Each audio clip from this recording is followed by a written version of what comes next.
بسم اللہ الرحمن الرحیم۔ السلام علیکم ناظرین،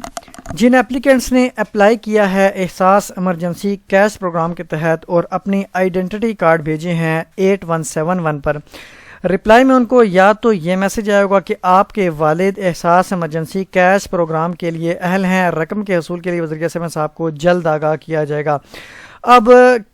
جس ایپلیکینٹ کے والد وفات پا چکے ہوں اس کو کیا کرنا چاہیے، یا کسی کو یہ میسج آیا ہو کہ آپ کی والدہ احساس ایمرجنسی کے لیے پروگرام کے لیے اہل ہیں اور رقم کے حصول کے لیے وزیر اعظم صاحب کو جلد آگاہ کیا جائے گا، یا کسی کی زوجہ کا لکھا ہے کہ آپ کی زوجہ جو ہیں وہ اس پروگرام کے لیے اہل ہیں لیکن ان کی زوجہ، ان کے والد، ان کی جو ہیں والدہ وفات پا چکی ہوں، تو ان کو کیا ڈائریکشن دی گئی ہیں ڈاکٹر ثانیہ نشتر صاحبہ کی جانب سے، جو کہ اس سارے پروگرام کی ہیڈ ہیں۔ تو میں لے چلتا ہوں ان کی ٹویٹ پر، جس میں ایک صاحب ہے جنہوں نے کوسچن کیا تھا ان ثانیہ نشتر صاحبہ سے ٹویٹ پہ کہ احساس ایمرجنسی پروگرام کا ڈیٹا ریکوائرڈ ہے کہ اس کو اپ ڈیٹ کیا جائے، ہو سکتا ہے۔ اب کس وجہ سے انہوں نے کہا، کیونکہ انہوں نے کہا کہ ایک وڈو تھی، ایک بیوہ تھی جس کا شناختی کارڈ نمبر یہ والا تھا، انہوں نے ایس ایم ایس بھیجا 817 پر، ان کو رپلائی آیا، ایک ایس ایم ایس آیا کہ آپ کے ہسبینڈ ایلیجیبل ہیں، حالانکہ ان کے ہسبینڈ جو تھے وفات ہو چکی تھی ان کی 2007 میں، تو اس وجہ سے ڈیٹا جو ہے وہ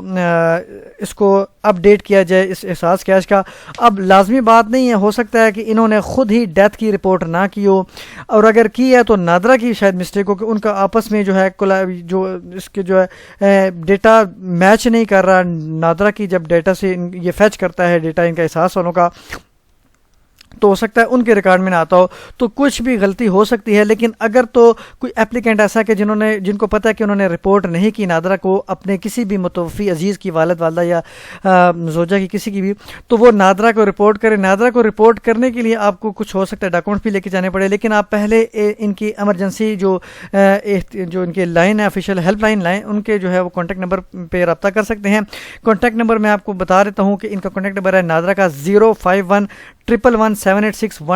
ان ہیلپ لائن پر آپ کال کر کے ان سے پتہ کر سکتے ہیں کہ ہم نے ڈیتھ کی رپورٹ کروانی ہے، تو کیا طریقہ کار ہے، کتنے دن لگیں گے۔ تو یہ ڈیتھ کی رپورٹ کرنے کے بعد ہو سکتا ہے آپ کو دوبارہ میسج بھیجنا پڑے 8171 پر، تو ہو سکتا ہے دوبارہ ان کی اپڈیٹ ہو جائے، تو یہ ٹائم